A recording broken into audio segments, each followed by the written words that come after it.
তবে এইটুকু বলি, ওয়েস্ট বেঙ্গলে যা কোনোদিন অফার আসেনি, যা গিফট আসেনি, যা কল্পনা করতে পারোনি, সেটাই আসবে রয়্যাল মল থেকে প্রথম ওয়েস্ট বেঙ্গলে। আরে দাদা সুবিধা, তোমাকে এখন দোকানে দেখছি না, না দেখছি ভিডিও আপলোডের, বিষয়টা কি? কেন আমার ভিডিও অনেকদিন তো দেখতে পাচ্ছ না?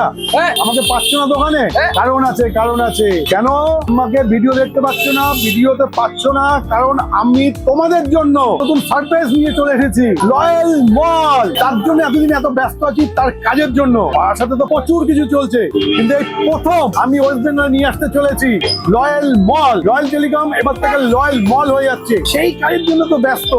এই জন্য এই কাজগুলো করে যাচ্ছি। খুব তাড়াতাড়ি আপনাদের সামনে আমি হাজির করছি রয়্যাল মল, যেখানে একসাথে 500 জন কাস্টমার দাঁড়াতে পারবে, যেখানে একসাথে সবকিছু আপনারা পেয়ে যাবেন। সেখানে বিগ কিছু আছে সারপ্রাইজ আপনাদের জন্য। এই জন্য তো এই কাজের জন্য আমি এতদিন ভিডিওতে নেই, আমি এই কাজের জন্য এতদিন আমি দোকানেও নেই, শুধু আপনাদের জন্য। আচ্ছা আচ্ছা, তাহলে দাদা মলের তোমার গ্র্যান্ড ওপেনিং কবে হচ্ছে? এইটা তো সারপ্রাইজ। তবে এইটুকু বলে রাখি, রয়্যাল টেলিকম রয়্যাল মল যেটা হচ্ছে, সেটা অবশ্যই আগস্ট মাসের মধ্যে আসবে। আর এরতে কি কি অফার হবে সেটা তো অবশ্যই তোমরা জানতে পারবে ভিডিওর মাধ্যমে। তবে এইটুকু বলি, ওয়েস্ট বেঙ্গলে যা কোনোদিন অফার আসেনি, যা গিফট আসেনি, যা কল্পনা করতে পারোনি, সেটাই আসবে রয়্যাল মল থেকে প্রথম ওয়েস্ট বেঙ্গলে। আচ্ছা, তাহলে রয়্যাল মলটাকে আমরা এখন দেখতে পাবো না? ইয়েস, রয়্যাল মল তোমরা দেখতে পাবে। নেক্সট ভিডিওতে ওয়েট করো, মলের কাজ চলছে, নিশ্চয়ই আমি তোমাদের নেক্সট ভিডিওতে মলের সাথে সাক্ষাৎ করাবো।